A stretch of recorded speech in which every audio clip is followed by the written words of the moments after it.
Hey everyone, this is Melanie Queen from Queen's Falls Accounting, and today is day 4 of the 5-day challenge of setting up your QuickBooks.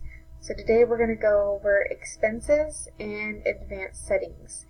So to be able to see your expenses, go over here to expenses, and most people nowadays usually have expenses that they use like on a credit card or checking account. It's usually after the fact. But if you do have a bill that comes through and it's not after the fact, you can enter a bill here and then enter when it's due and all that. See, like it says due date when you receive the bill, all that, and then QuickBooks will keep track of accounts payable. But most people anymore don't have that. So the biggest thing that I wanted to go over today was vendors. Make sure that you add all your vendors. Anyone that you are paying, with your business, make sure that you understand if you need to send them a 1099 at the end of the year. So anyone that is a small business, just like your VA or myself as your accountant, or any kind of, non-corporate C Corps, make sure that you have them fill out a W-9. And on that W-9, it will say if they are, if they have a business, and if they have a business, if they're an S Corp, C Corp, or just an LLC, or whatever setup they are. If they are an S Corp or a C Corp, you do not have to worry about sending them a 1099 at the end of the year. If they are not an S Corp, they are just an LLC, or they are a sole proprietor, which there's a lot of those. So either they're using just their social, or they have an LLC, but it's not an S Corp, you are going to most likely need to send them a 1099 at the end of the year. There is a few ways of avoiding sending them a 1099 at the end of the year. One is paying them with credit card, or paying them with PayPal is another way to avoid that. So just keep that in mind. If you want more information about that, there is a video on my website about avoiding 1099s and how to pay contractors. You should not have to do that. Another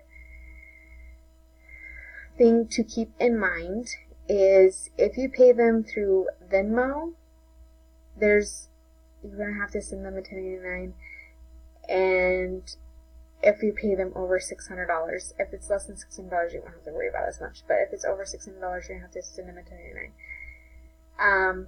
So anyway, just make sure that you create a new vendor for everyone that you pay with your business, okay? And then that will allow you to kind of keep track of it. So keep track of their business name, their name, and their business ID. As you're going to enter their business ID, make sure that's either going to be their EIN or their social. Again, if it's their social, make sure that you track there for the 1099. Okay, this is a big box right here. Check that box every time. And it's probably just a good practice for every single vendor, just check that box. And then QuickBooks will help you in the end.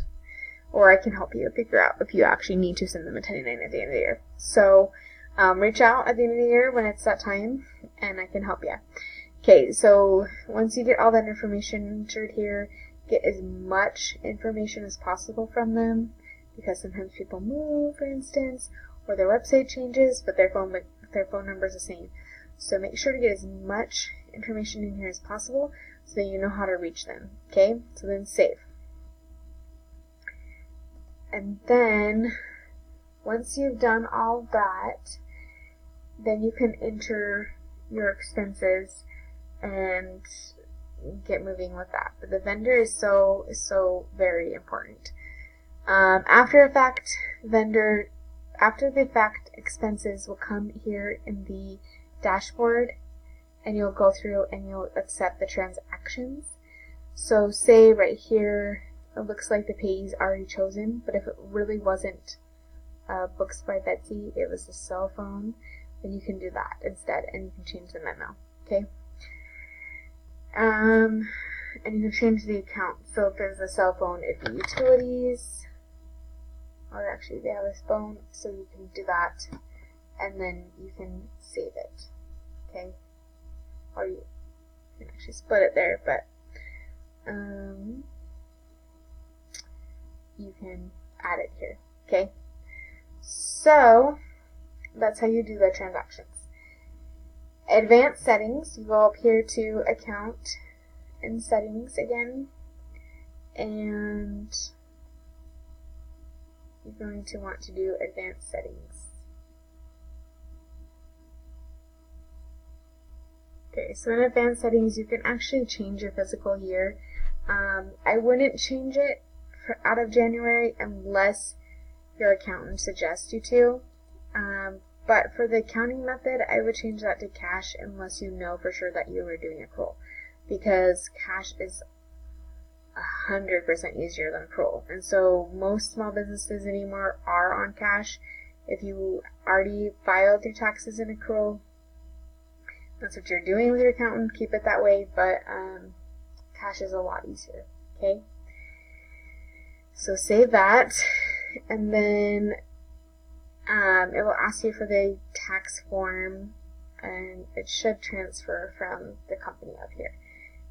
Then chart of accounts, you're going to, if you want to, you can enable the account numbers, and you can have shipping account information, all that you can make some changes on. You can make changes on if you want to have track classes and locations. All that makes it a little bit more complex, but again, you can do that. And you can have pre-fill forms and automation. Choose what you want on and off on there. There's projects you can do. There's time tracking, QuickBooks Online. There's options for all of that here.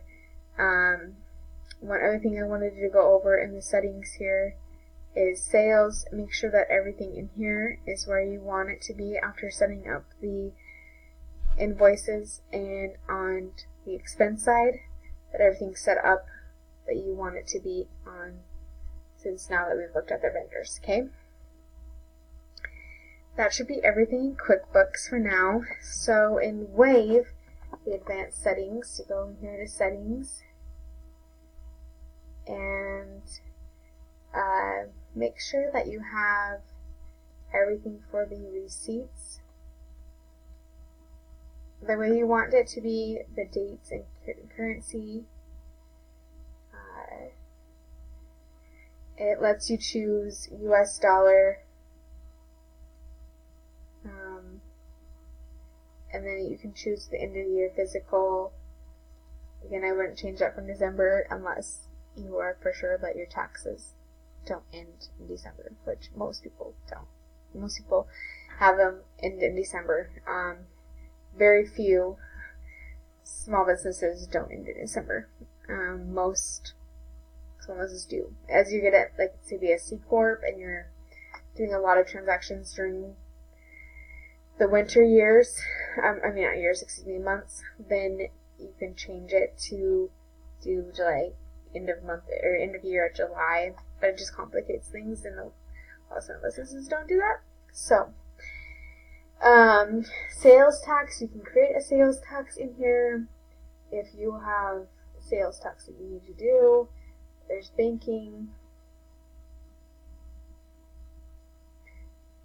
So then you can create recurring invoices and all of that in there. If you hadn't already set that up, you did. And then there's payroll options. We're not going to go over the payroll options, but there is payroll options in Wave. They are not free. There is a fee for those. So that's why we're not going to talk about them. Plus, if you're at the point where you need payroll, we need to talk beyond these videos that I'm doing. So, and then you can export the data out of of Wave to and exported all transactions into Excel or CVS, which is in an Excel format, but not as formatted as Excel formats are. Does that make sense? And then you can export all the receipts out of Wave. So that's how you can back up things if you wanted, or want to transfer from Wave to QuickBooks Online eventually. That's how you would do it. And that is it for today. Thank you and have a wonderful day.